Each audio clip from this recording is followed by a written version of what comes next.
राम राम भाई सारे ना हमारे गेल मौजूद हैं भाई हरियाणा के किसान।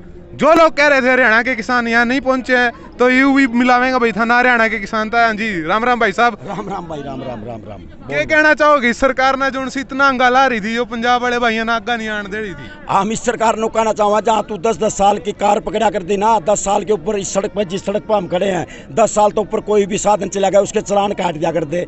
इस सड़क पर हमने अपने ट्रैक्टर को सहा दिए पैसे ट्रैक्टर को सहा दिए। और सरकार तो कहना चाहें 2-4 दिन तक बुद्धि भ्रष्ट हो रही है 2-4 दिन तक अपना सोच विचार कर कैसे ना वापिस ले लो। नहीं इन ट्रैक्टर पर जो एक कच्चे बलियान सूखन लाग रहे ना सीधे संसद में सूखेंगे। UN 100 बात की एक बात निचोड़ है। वास्तविक आदमी आ रहा है ना कोई किसी धर्म का है ना किसी जाति का है। और जो इन्होंने हमारे को सिखाने की कोशिश करी थी ना हे नीली छतरी वाला ये आंदोलन विश्व का सबसे बड़ा आंदोलन। जर्मन में 20,000 ट्रैक्टर पर संसद में मैंने देखे। जो सोशल मीडिया नहीं होती तो हमारा तो पागल बना देंगे। गोदी मीडिया या आप जैसे चैनल है ये जो आप लोग नौजवानों ने ये शुरुआत करी है इससे थोड़ी जागृति आई है। नहीं तो सब कुछ ही घेर रखा। कोई देश भगत अब मतलब सच बात कहने का वो है ही नहीं। आज देखिए IPN वाला करनाल का ऊपर का उसका गन्नासी मार दी वो सच बात बोलता है। आप सच बात बोल के देख लो भाई आपके पीछे लाग रहे। इस देश में इस शासक ने ऐसी अवार ऐसी राजनीति फेरी मैं तो क्या करूं। अब नु कह रहे थे बिहार भी जीत गया। अरे भाई तू वोट तो तुम ले लोगे BJP वालों पर इन भगत सिंह जैसे युवाओं का दिल कैसे जीतोगे। वोट तो तुम ले लोगे पर दिल कैसे जीतोगे। नहीं चाहिए धर्म की राजनीति नहीं चाहिए हमारे को जातिवाद की राजनीति। हमारे को अपनी संस्कृति चाहिए। हमारे को हमारे बुजुर्गों की पगड़ी चाहिए। हमारे को हमारे चलते हुए हुक्के चाहिए। हमारे को दाल रोटी चाहिए। हमारे को नहीं चाहिए डिजिटल। इन लोगों ने ये तो 2 साल से नोरथे में जाकर देख 200 किले के रखे निसिंग में 100 किले के रखे मुडलाने में 200 किले 2 साल पहले काम चल रहा। झूठ बोल रहा झूठ बोलना झूठ आतंकवादी। यहाँ से मैं भी कभी मोदी का फैन हुआ करता पर फालतू की बात करके जो देश के युवाओं को गुमराह किया है। शिक्षा चाहिए हमारे को स्वास्थ्य चाहिए। जैसा भी ये दिल्ली वाला लाला जी है काम चलो कर रहा है अगर यूँ भी नहीं होता तो और कुछ हो जाता। ये नहीं चाहिए विज्ञानता के तैर पर विदेशों में क्यों जाओ हमारे बालक सारे बात जाना कोई नहीं रंदा है यार है ही कुछ नहीं। अब है कोरोना के टाइम में अध्यादेश लागू कर दिया बता किसानों का। कोरोना के टाइम में जिस टाइम कोई तो लाभ दिया करा किसानों ने राज्यसभा में करके धांधली और यूँ अध्यादेश लागू कर दिया। यह भीड़ क्यों बढ़ती जा रही है। हमारा मुख्यमंत्री उसने बोलने का नहीं पता कदियों का धन को गन्नौर और समालगा के बीच में पाकिस्तान जिंदाबाद के नारे लगे जी पब्लिक बढ़ी। फिर कहो यूँ यहाँ खालिस्तान लिंक जुड़ा हुआ है यहाँ इसमें मेले में फिर पब्लिक बढ़ी। और JP दलाल मंत्री है वो कह रहा पाकिस्तान तक फंडिंग आ रही कदी तो तुम कहने लाग जो पाकिस्तान कंगाल हो गया तुमको पाकिस्तान तक फंडिंग। ये बोल है ना जो ये जहरीले जो बोल इन लोगों ने 2014 से आज तक कहे है ना उसका परिणाम है ये विश्व का सबसे जबरदस्त आंदोलन चुगर देगा। और बादरगढ़ में जाम लग गया यू खेवड़े तक चला गया नुंगेन UP का आना जाना बंद हो गया। ठीक है गोदी मीडिया वहाँ नहीं दिखाती पर यहाँ आना यहाँ आर पार का युद्ध ये सब जवान किसान पुत्र सब भगत सिंह या कुछ भी हो इस तरह से यहाँ आदमी आया हुआ है जो कि पीछे हटने वाला नहीं। इनकी तो बुद्धि भ्रष्ट हो रही जब कुत्ते की मौत आया कर शहर का नहीं भाग्या कर। इसलिए न तो यू काम आज नहीं करेंगे 10 दिन बाद करेंगे ये चीज़ है। जो पिपली में लाठीचार्ज होया था उसका भी इन्होंने पार्टी के लिए जोड़ दिया था और आज भी आपने भी थोड़ी देर पहला जिक्र कराया कि इन्होंने इस आंदोलन को भी बड़ी चीजों से जोड़ दिया। उसके बारे में क्या कहना है आपका कि ये पार्टीबाजी वाली जो ये राजनीति करें क्या करना चाहोगे इसके जितनी भी इन्होंने पार्टीबाजी राजनीति तो जोड़ा उतनी तो भीड़ पहुंची। लोग हिंदू को मुसलमान से जाट को नॉन जाट से JNU को खालिस्तान से इसको खालिस्तानी नक्सली माओवादी ऐसे ऐसे शब्द काट कर लिया हुआ है। मेरे साला का जीना दुबर हो गया। तो जितना इन लोगों ने नेताओं ने गंदे बोलते हैं उस अगले दिन उतनी ज़्यादा यहाँ पब्लिक यहाँ पर किसान लोग इकट्ठे होते हैं। किसान की तो कोई जाति नहीं होती किसान का कोई धर्म नहीं है। किसान तो किसान है। किसान अपनी ज़मीन बचाना चाहता है अपनी ज़मीर बचाना चाहता है। तो इसके लिए 33 साल बाद देखो अन्न आंदोलन ने कांग्रेस खत्म करी थी।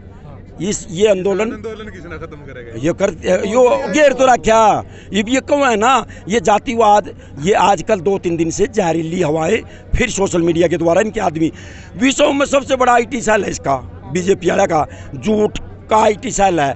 वो विषयों में बताते सबसे बड़ा है, सबको तनख्वाह देते हैं, वो झूठ बोलते हैं। पर बात ऐसे है, सच बोलने वाला इस देश में परसेंटेज कम है।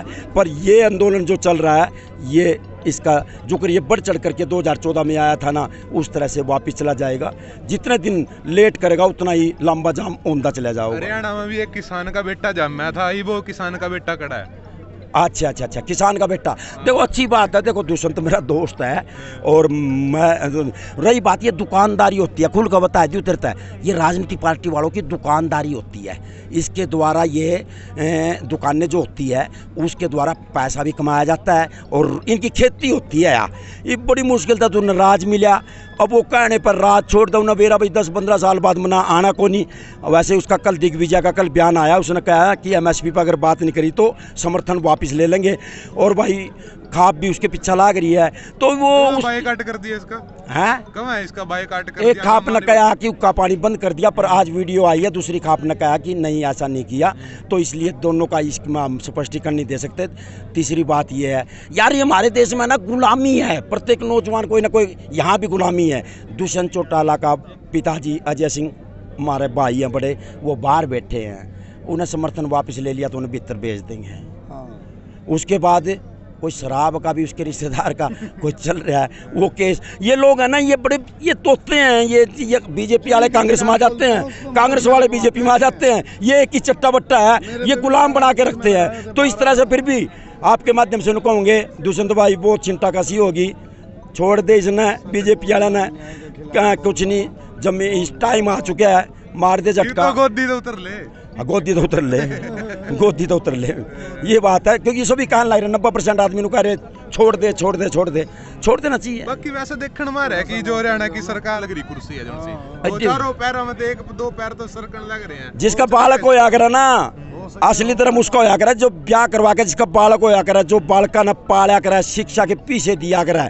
हमारे मुख्यमंत्री है जो, उसने कोई उसका परिवार नहीं, कुछ नहीं। अब उन्होंने देखो ना बयान ही ऐसे 5 बयान दिए इसने, उसके बयान ना तो आंदोलन और ज़्यादा बढ़ गया।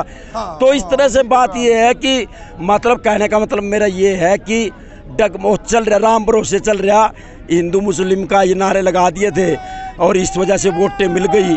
पर हम बताने लग रहे ना, राज आया हुआ है। पर बात ऐसे है कि जिस रास्ते पर हम लोग, हमारा नौजवान जाना चाहता था, वो रास्ता बंद हो चुका है। ये हमारे लिए दुर्भाग्य है। दुर्भाग्य इसलिए है क्योंकि विपक्ष मजबूत नहीं है, विपक्ष भी कमज़ोर है, इसलिए पिस गए। तो हम हमारे जैसे नौजवान पिस गए भाई, बहुत बुरी तरह पिस गए। पुराना भाईचारा था, पहला पार्टी बाजियां ना तोड़ दिया था, आज भाईचारा इकट्ठा हो गया पूरा हरियाणा पंजाब वाला। उसके बारे में क्या कहना चाहोगे भाई? पंजाब वाला को जय हिंद, पंजाब वाले जियो, पंजाब वालों ने हरियाणा वाले जगाए, पंजाब वालों ने जी वो 27 तारीख को आए मुन्ना बेरा 7-8 गाँव में चूड़िया भी फेंकी, हमने एक रिपोर्ट का बेरा।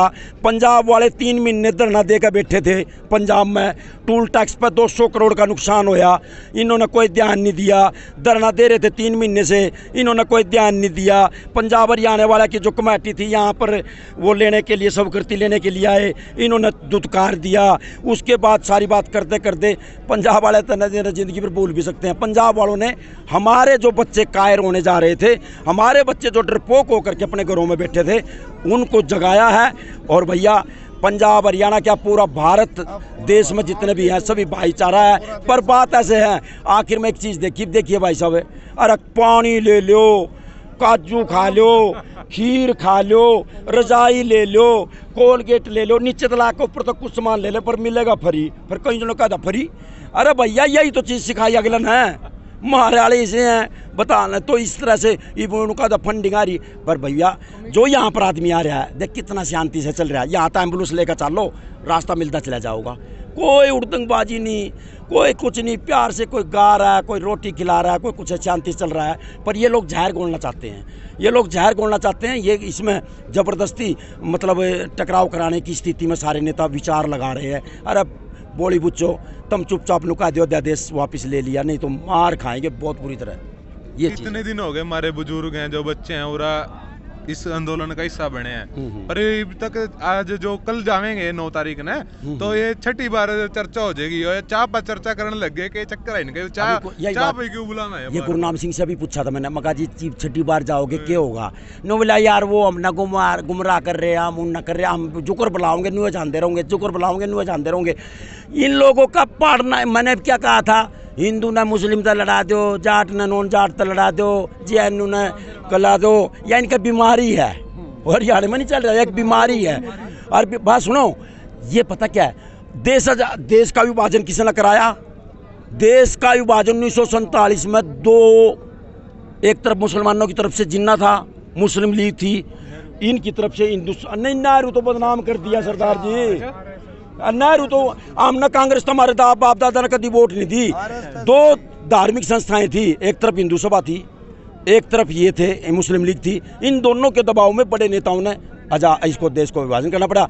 रही बात ये, जितने भी क्रांतिकारी शहीद हुए हैं, शान पुत्र वो थे, तो ये जो बीजेपी वाले हैं, जो इनकी संस्था है, बता दो कौन से ने बलिदान दिया है? इन लोगों का काम ही और कुछ है, मैं क्या बताऊं यार। आजकल जूते मारने लग गया, कुछ मुंह तो निकल गया। तो हाँ, अब ये कह रहे नागपुर में झंडा भी, तिरंगा झंडा लगाते हैं। तो ये संस्था है जो आरएसएस की, मुझे अब पता लगा, जबकि मेरा छोटा भाई इसी का सदस्य है और लड़ता रहता है ऑस्ट्रेलिया में। पर इससे दूर रखो, मेरे देश के युवाओं ने इस चीज़ से दूर रखो। उसे कुछ नहीं चाहिए, दाल रोटी चाहिए, उसे शिक्षा चाहिए, उसे स्वास्थ्य चाहिए, उसे बस काम चाहिए, उसे नहीं लेना किसी चीज़ से भी। इस तरह पे हम अपनी ज़िंदगी गुजारना चाहते हैं, पर मुश्किल है, कटघरे में फंस गए हैं, बहुत बुरी तरह फंस गए हैं।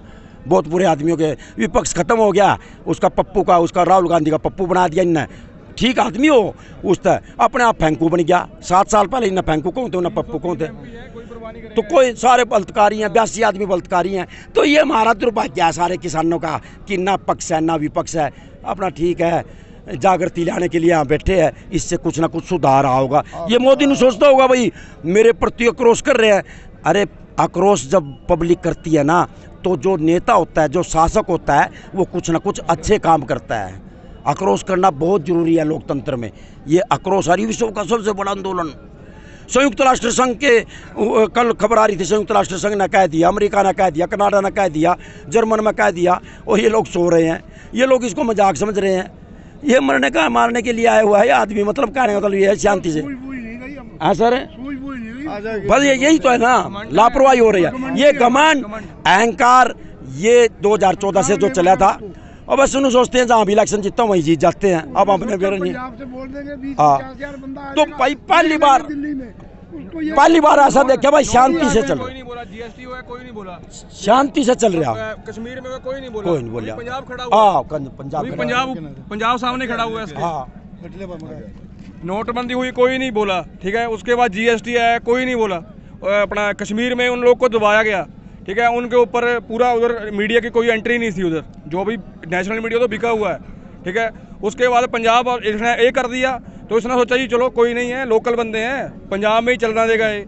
इसको ऐसा नहीं था पता है भाई नेशनल पूरे इंडिया में फैल जाएगा है। इसका कहने का मतलब ये है कि कोई आदमी अगर शांत से हमारे देश का आदमी बैठा रहा, तो इसने सोचा कि मेरे को वो अपने आप नहीं, मेरा नहीं, अपने अनु सोचा 50 साल तक मैं ही राज करूँगा। मतलब अरे सिस्टर मंडल से चल। ये अहंकार, ये घमंड और ये आईटी सेल के द्वारा जो तनख्वाह पे बालक लगवा कर जहर घोलने वाली पोस्टें जो होती है, अरे भाई अब मैं क्या बताऊंगा, राई मैं नहीं जाऊंगा यार, ऐसा ही हो जाता आजकल, बता रहा हूँ बात। तो राम बढ़िया बात है, आपके चैनल को भाई शेयर करियो रहे सारे इनके भाई के अपने करनालता है भाई हूँ। और यही कहूँगे ज़्यादा कर आई बजाओ, कोई फिर कर आ कर ना बता ले रहा ओ। तो इस तरह से हाँ, सच्चाई को इस देश में सच्चाई नहीं कह सकते भाई, इस देश में सच्चाई नहीं कह सकते। ठीक है, अपना नाम भाई साहब क्या? मेरा नाम एडवोकेट जेपी शेखपुरा है। मैं एक ऐसा आदमी हूँ कि इस भारत देश में सबसे ज़्यादा आंदोलन 35 साल से 45 साल की उम्र में किए हैं। 900 आंदोलन कर चुका हूँ। फ़ोन पर 2 मिनट में फ़ोन पर युवा को हक मांगना सिखाता हूँ। युवा बोलेगा, मेरा क्रांतिकारी संगठन है, युवा बोलेगा सबकी आंखें खोलेगा, सबको बराबर तोलेगा। 50 मेरे ऊपर केस दर्ज होकर न केस दर्ज हुए हैं इस ज़िंदगी में, और 20-25 बार मैं जेल में गया हूँ। और चकबंदी आंदोलन, माखियावाड़ आंदोलन, टूल टैक्स आंदोलन, अंडरपास आंदोलन, काफ़ी आंदोलन मेरे मतलब अच्छे प्रसिद्ध है। मतलब हमेशा जो भी काम करता हूँ कानून के दायरे में और उसका दी एंड करके करता हूँ। और दिल्ली में जो आपने भी हमारे से बातें की तो हमने अपने मन की बात बताई, तो ये बातें हैं। ओ सो ये मन की बात आ गई है। प्रधानमंत्री तो मन की बात कर लिया, पर अपने मन की बात क्यों नहीं सुन रहा? वो अपनी भाई यही कह रहे कि हमारे मन की क्यों नहीं सुनता, इसके पीछे क्या चक्कर है भाई? कुछ बताना चाहते हो तो? ऊपर से एक वीडियो देख रहा था कि एक औरत बिठा रखी, उसका मन की बात मैंने कह रहा आपकी आय दुगनी हुई, चंद्रमणि नाम था उसका।